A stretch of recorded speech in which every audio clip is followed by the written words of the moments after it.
ആദ്യമായിട്ട് ഞങ്ങളുടെ ക്ഷണം സ്വീകരിച്ച് ഇവിടെ എത്തിച്ചേർന്ന എല്ലാവർക്കും, വന്ന എല്ലാവരും പറഞ്ഞു ഒരുപാട് ട്രാഫിക്കാണ് പുറത്തുനിന്ന്, വന്ന എല്ലാവർക്കും ഒരു പ്രത്യേക നന്ദി. സിനിമയിൽ എത്തിച്ചേരണം എന്ന് ആഗ്രഹിച്ചിട്ടൊന്നുമല്ല, ഞങ്ങളുടെ ബിസിനസ്സും കാര്യങ്ങളൊക്കെ വേറെയാണ്. ഗൾഫ് ബേസ്ഡ് ആണ്, മസ്കറ്റ് ബേസ്ഡ് ആണ്. ഗൾഫിൽ വ്യാപിച്ച് കിടക്കുന്ന ഒരു ഹെൽത്ത് കെയർ ഇൻഡസ്ട്രിയും ട്രേഡിങ്ങും കോൺട്രാക്റ്റിങ്ങും ഒക്കെ ആയിട്ട് ബന്ധപ്പെട്ടെടുക്കുന്ന സ്ഥാപനമാണ്. ഞങ്ങൾ കഴിഞ്ഞ വർഷം അവസാനം ഒരു തുടങ്ങിയ ഡിസ്കഷൻ്റെ പേരിൽ പുറത്തു വന്നൊരു സിനിമയാണ് രാസ്താൻ. പ്രേക്ഷകനായിട്ട് ഞാൻ പറയാം, അടുത്ത കാലത്ത് ഞാൻ ഒരുപാട് ഇഷ്ടപ്പെട്ട ഒരു സിനിമയാണ്. എൻ്റെതെന്നുള്ളത് മാറ്റി വെച്ച് കഴിഞ്ഞാൽ എനിക്ക് ഒരുപാട് ഇഷ്ടപ്പെട്ടൊരു പടമാണ് അത്. ഒരു പ്രേക്ഷകൻ എന്ന നിലയ്ക്ക് 2 മണിക്കൂർ 6 മിനിറ്റും ഒരു ഒരു ഒരു ഒരു എവിടെയും ഒരു എന്താ സിനിമാക്കാരുടെ ഭാഷയിൽ ലാഗ് എന്ന് പറയുന്നു, സ്ലോ എന്ന് പറയുന്നു, ഒന്നും ഒരു കാണാത്ത ഒരു വളരെ ഗംഭീരമായിട്ട് 2 മണിക്കൂർ പോയി. എനിക്കൊരു വലിയൊരു സിനിമാറ്റിക് എക്സ്പീരിയൻസ് ആയിരുന്നു ആ ഒരു 2 മണിക്കൂർ.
അപ്പോൾ ഇത് മുന്നേ എന്തുകൊണ്ട് വിളിച്ചില്ല എന്നുള്ളത് എന്നെ സംബന്ധിച്ചിടത്തോളം, കാരണം എനിക്ക് പറ്റിയൊരു സാധനം വന്നിട്ടുണ്ടാവില്ല എന്ന് എനിക്കറിയാം. അപ്പോൾ എനിക്ക് ഇതിലൊരു ക്യാരക്ടർ വന്നപ്പോൾ 2 ക്യാരക്ടറുകൾ എന്നോട് പറഞ്ഞു ഏത് വേണമെങ്കിൽ എടുത്തോ എന്നൊക്കെ പറഞ്ഞിട്ടില്ല. അങ്ങനെ ഒരുപാട് സന്തോഷമുണ്ടായി. എന്തായാലും അതിൻ്റെ ഭാഗമാകാൻ കഴിഞ്ഞു.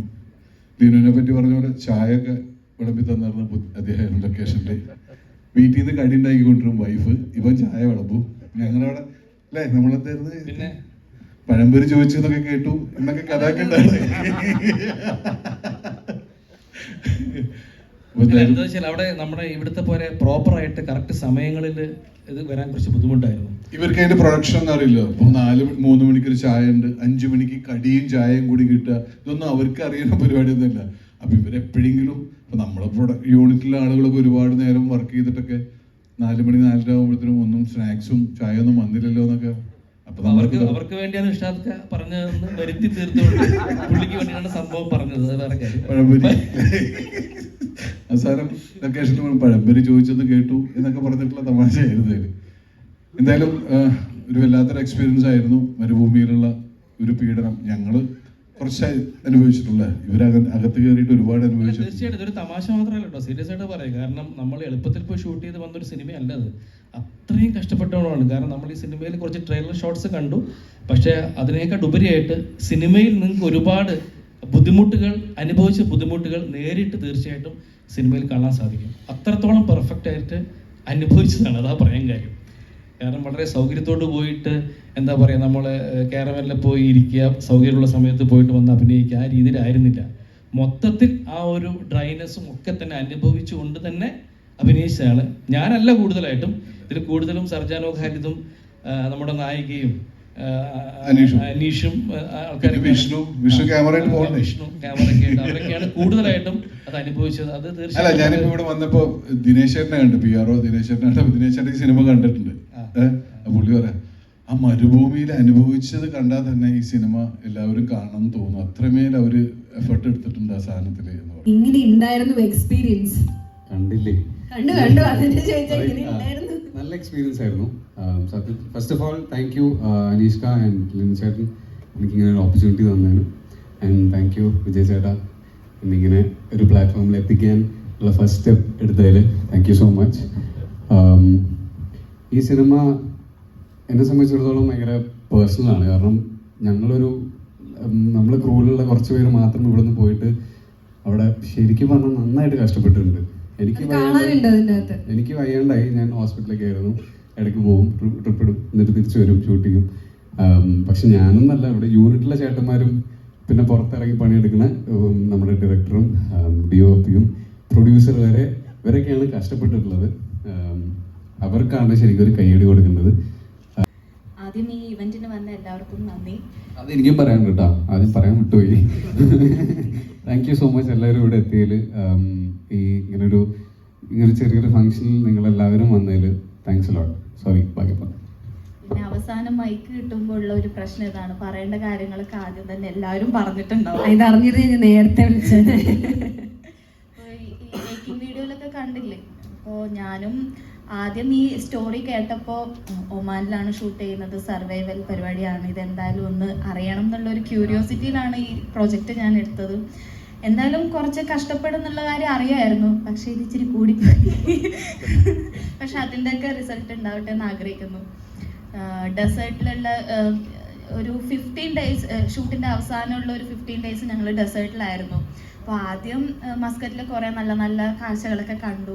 പക്ഷെ ഇപ്പോൾ ഒമാൻ എന്ന് പറയുമ്പോൾ ആദ്യം മനസ്സിൽ വരുന്നത് ആ ഡെസേർട്ടും പിന്നെ നമ്മളുടെ കുറച്ച് മെമ്മറീസും ആണ്. പ്രത്യേകിച്ച് ഇങ്ങനത്തെ ഒരു ടെറൈനിൽ ഒരുപാട് ചലഞ്ചസ് ഒക്കെ ഫേസ് ചെയ്ത് ഷൂട്ട് ചെയ്യുന്നത്. നമ്മൾ പലപ്പോഴും ഇപ്പോൾ പറഞ്ഞുകൊണ്ടിരിക്കുന്നില്ലേ എന്താണ് ചലഞ്ച് ഇങ്ങനത്തെ ഒരു ടെറൈനിൽ ഷൂട്ട് ചെയ്യുമ്പോൾ എന്നുള്ളതിൽ നമ്മൾ ഭയങ്കര ചേഞ്ചസ്. രാവിലെ ഭയങ്കര ചൂട്, അത് കഴിഞ്ഞ് വൈകിട്ടാകുമ്പോൾ ഭയങ്കരമായി തണുപ്പ്.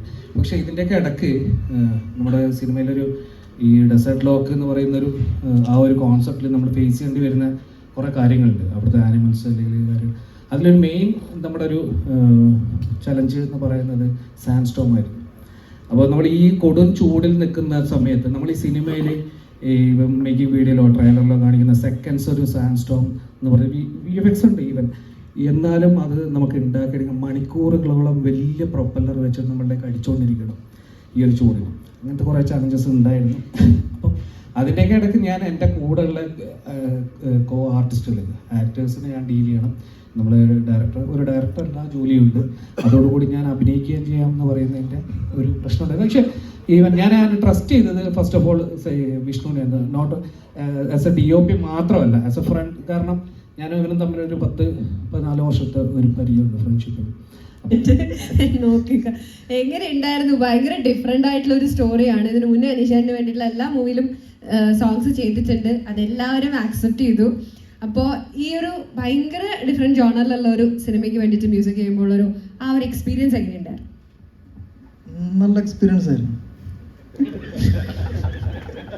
അല്ല, ഞാൻ സത്യം പറഞ്ഞാൽ നമ്മൾ പാട്ടും ഡാൻസും അങ്ങനെ ഒരു പൊളി സാധനം എന്നുള്ള മൂഡിലാണ് നമ്മൾ ഇരിക്കണേ. പുള്ളി പാടം കൊടുന്നപ്പോൾ കാറ്റ്, ഡെസേർട്ട്, ഇത് മൊത്തം സീരിയസ് ആണല്ലോ. കുറച്ച് കഷ്ടപ്പാടുണ്ട്. അതേമാതിരി തന്നെ നമ്മൾ കാല് വെക്കുമ്പോഴത്തേക്കും നമുക്കറിയാം ഇത് എത്തരത്തിലുള്ള ഒരു രീതിയിലേക്കാണ് നമ്മൾ വെക്കേണ്ടതെന്ന് നമുക്കൊരു നിശ്ചയമില്ല. പക്ഷെ നമ്മൾ വെച്ച് പോകുമ്പോഴത്തേക്കും നമുക്ക് പല ഭാഗങ്ങളും ക്ലിയർ ആയി വരുന്നുണ്ട്. അപ്പോൾ അങ്ങനെ പിന്നെ അനീഷ് ഭായി ആയിട്ടുള്ള ഒരു കൊളാബറേഷനിൽ നമുക്ക് കുറച്ചുകൂടി, പിന്നെ അനീഷ് ഭായി നമുക്കറിയാം ആളുടെ ഒരു ടേസ്റ്റ് എങ്ങനെയാണ്. അത് എല്ലാ ഈവെന്റിലും പറയുന്ന പോലെയല്ല. ഈ സിനിമയ്ക്ക് ഒരുപാട് എന്നെ സംബന്ധിച്ചിടത്തോളം ഭയങ്കര നൊസ്റ്റാൾജിയാണ്. ഞാൻ ആദ്യമായിട്ട് പ്രൊഡ്യൂസറായ സിനിമയുടെ സംവിധായകനാണ് അനീഷ് സർ. അപ്പം അനീഷിനെ ഞാൻ സൂര്യ TV ഇരിക്കുമ്പോൾ മുല്ലമൊട്ടും മുന്തിരിച്ചാറും എന്നൊരു സിനിമ സെല്ല് ചെയ്യാനായിട്ടാണ് എൻ്റെ അടുത്ത് ആദ്യമായിട്ട് വരുന്നത്.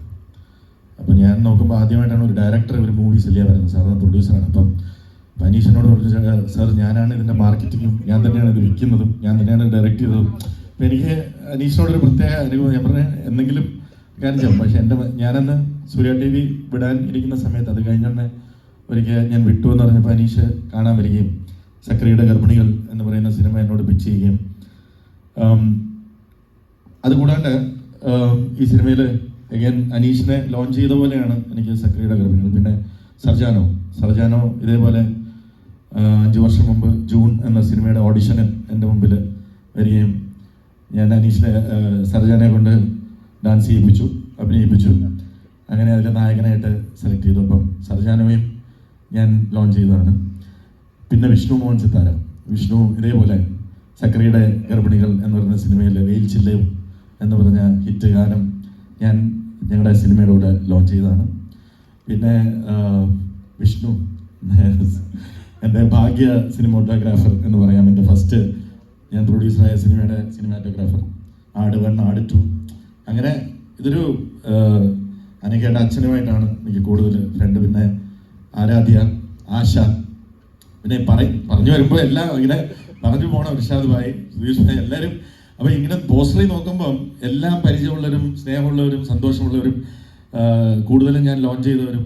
അപ്പം അങ്ങനെ ഒരു ഫംഗ്ഷനിൽ ഇവിടെ നിൽക്കുമ്പോൾ, അത് കൂടാതെ അനീഷ് ഈ സിനിമയിൽ അഭിനയിക്കാൻ കൂടെ ചെയ്യുന്നു. അപ്പം ഈ സിനിമ കഴിഞ്ഞ 2022 നവംബറിലെങ്ങാണ്ട്, നവംബറിലോ ഒക്ടോബറിലോ എന്താ എന്നെ വിളിച്ചിട്ട് പറഞ്ഞു, അനീഷ്, വിജയ് സാർ ഞാനൊരു ചെറിയ സാധനം ചെയ്യണം, വ്യത്യസ്തമായ ഒരു സാധനം. ഞാൻ പറഞ്ഞു അനീഷ് ചെയ്യുമ്പോൾ വ്യത്യസ്തമായിട്ടുള്ള സാധനങ്ങളല്ലേ ചെയ്യൂ, സക്കറിയുടെ ഗർഭിണികൾ അങ്ങനെയൊക്കെയുള്ള പരിപാടികൾ അല്ല, അതിൽ ഒരു വേഷം അഭിനയിക്കണം എന്ന് പറഞ്ഞു.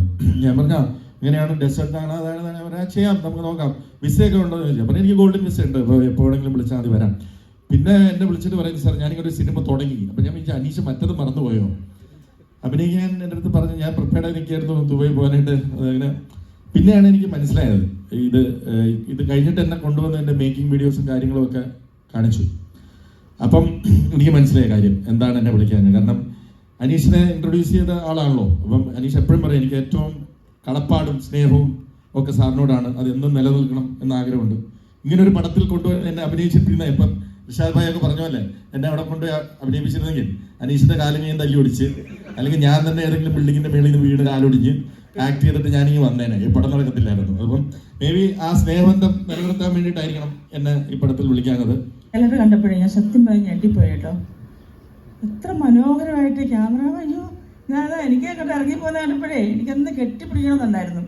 സത്യം പറഞ്ഞാലേ എന്ത് ഇതെടുത്തിട്ടാണ് ഷൂട്ട് ചെയ്തിരിക്കുന്നത്. എല്ലാവരും അതിനകത്ത് ഒരുപാട് കഷ്ടപ്പെട്ടിട്ടുണ്ട്. ആശ, അനീഷ്, ഞാൻ അനീഷിനോട് എപ്പോഴും ചോദിക്കാറുണ്ട്, അനീഷ് ഇച്ചിരി നേരത്തെ അനീഷിനെ അഭിനയിക്കാമായിരുന്നെന്ന്. എന്താ ഇത്രയും കാലം വൈകിയെന്ന് അനീഷിനോട്. അനീഷ് ഇപ്പോഴാണ് അഭിനയിക്കാൻ ശക്തമായിട്ട് ഇപ്പോൾ നല്ല റോളുമായിട്ട് ഇപ്പോൾ ചെയ്യുന്നത്. ഇച്ചിരി നേരത്തേക്ക് അഭിനയിക്കായിരുന്നല്ലേ അനീഷിന്. നന്നായിട്ടുണ്ട്, നല്ല മൊഞ്ചനായിട്ടുണ്ട്. 2 ഹീറോ ആയ പോലെ എനിക്ക് തോന്നി ഇതിനകത്ത്. ആണോ? 2 ഹീറോ ഉണ്ടോ? 5 പേരുണ്ട്. അതിലൊരാളാണല്ലേ? അയ്യോ കലക്കി കേട്ടോ, എനിക്ക് ഒരുപാട് ഇഷ്ടപ്പെട്ടു ഇതിനകത്ത് കണ്ടപ്പോൾ. പാട്ടും ഇഷ്ടാതെ സുഖമായിട്ടിരിക്കല്ലേ? സുധീഷ്, ഒരുപാട് നാളെ നമ്മൾ കണ്ടിട്ടില്ല. ഇങ്ങനെയൊക്കെ നമ്മളൊരു ഫംഗ്ഷൻ ഇങ്ങനെയൊക്കെ വരുമ്പോഴല്ലേ എല്ലാവരെയൊക്കെ ഒന്ന് കാണാൻ പറ്റുക. എന്തായാലും മറ്റേ സിദ്ധാർത്ഥ സാറിൻ്റെ മോനെ ഞാൻ ഇവിടെ വെച്ച് കണ്ടു. ഒത്തിരി സന്തോഷം. പാട്ടൊക്കെ നന്നായിരിക്കുന്നു, എല്ലാം നല്ല പാട്ടുകൾ. എന്തായാലും ഈ പടം ജനുവരി 5-ന് റിലീസാവുകയാണ്. പടം സൂപ്പർ ഹിറ്റ് ആവട്ടെ. കാരണം മറ്റേ നമ്മുടെ വിജയ് ബാബു സാർ പറഞ്ഞ പോലെ നമ്മൾ ന്യൂ ഇയർ പ്രമാണിച്ച് ആദ്യം ഇറങ്ങുന്ന പടമാണോ, നമ്മുടെ ആണോ, നമ്മുടെ ലാസ്റ്റയാണോ? വേറെ സിനിമകൾ ഉണ്ടാവാം. എനിക്ക് തോന്നുന്ന release first, second, third, fourth ഒന്നും പടങ്ങളില്ലാന്ന് തോന്നുന്നു. ഇല്ലാന്നല്ലേ? എന്തായാലും ഈ പടം സൂപ്പർ ഹിറ്റായിട്ട് മാറട്ടെ.